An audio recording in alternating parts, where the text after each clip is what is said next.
Go ahead. Ready? We are. Okay, so we are resuming our conversation with Sister Lynice Muhammad. So you felt the Atlanta Masjid was the best fit for you and your family. Yes. And I'd like to know more about Bankhead. If you can remember, because I'm trying to dig up some information on Bankhead Highway and pictures.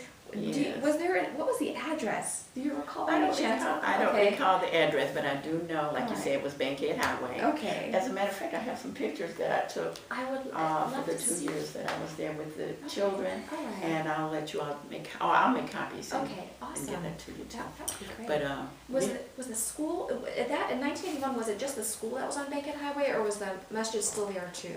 You know what, I believe when I first came here in '81, I believe the masjid was still there. I'm trying to think. Yeah, because I can remember I was a part of April fundraising community. That was one of the ways that we raised monies for the masjid. Whatever birthday month, whatever birth Okay. date you were born, or whatever birth month Okay. you were born, that would be your time to go in the kitchen and prepare meals or do things so that you could try and raise funds for the masjid.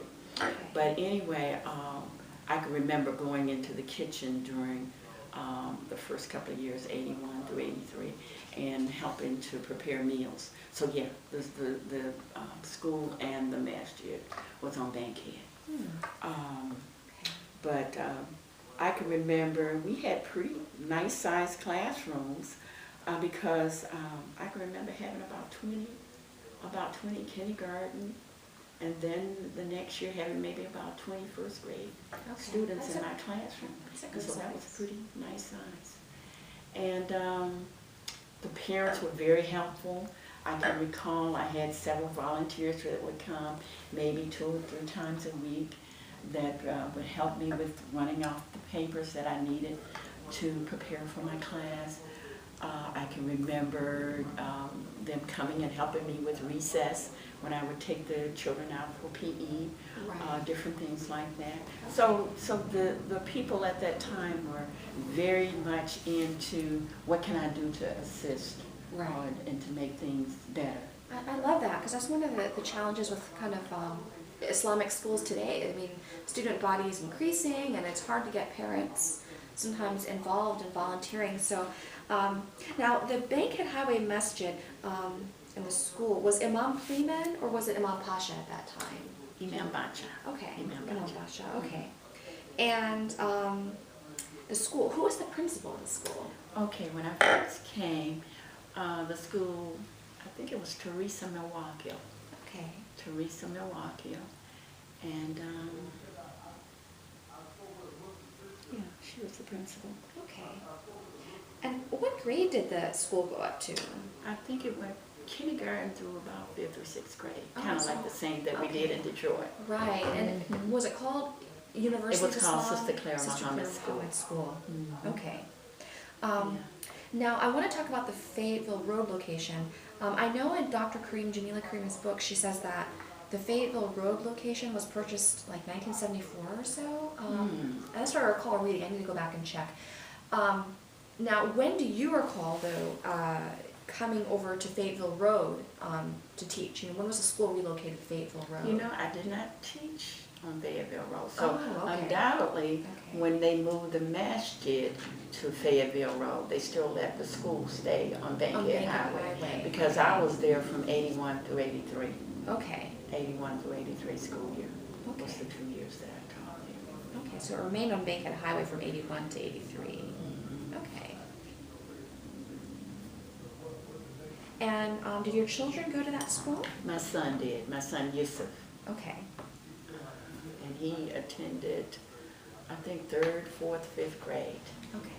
My daughter at the time was middle school, and I think they were still getting the middle. I don't think they had a middle school. Right.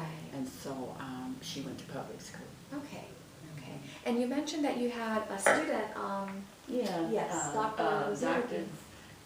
Suleiman Waziruddin was one of my Was one of your first students, students, and okay. I was just sharing with you how active, to say the least, that he was in the classroom. He was a busybody all over everything. Couldn't sit down. Always wanting to, share. But it turned out good because after his mother got him off that sugar. Right. He did a lot better. Okay. A lot better. So, as a matter of fact, it was he, Jamila, Fatima Elamine, quite a few of the, students that have gone on to become doctors and attorneys and different things now. So I feel very pleased to have had a little input in that. You talk to people today, these are adults and they'll still talk about their first teacher. You remember your first teacher, Yes. There's something special about those years, preschool and kindergarten, because I remember those years. I want to ask you about going to the Bankhead Highway location. There was a question I had about the masjid and the school. Oh yes, so you mentioned that in Detroit that the police would actually kind of raid the school and close it down. So, being in Atlanta in the early 1980s, I mean, how was the school recognized? I mean, did you have any obstacles, say, from the community or the neighborhood in having a school and having a masjid and having traffic in and out or anything of that nature? I don't remember, I don't recall that, because I think that they had it better organized here at that time. By that time, we had brothers who were security, and we had, like I said, a lot of parent input. Okay. So I just feel that that they had things under better control at that time. So I don't remember even having any real problems at that time. I could feel free to just teach at the time. Okay. And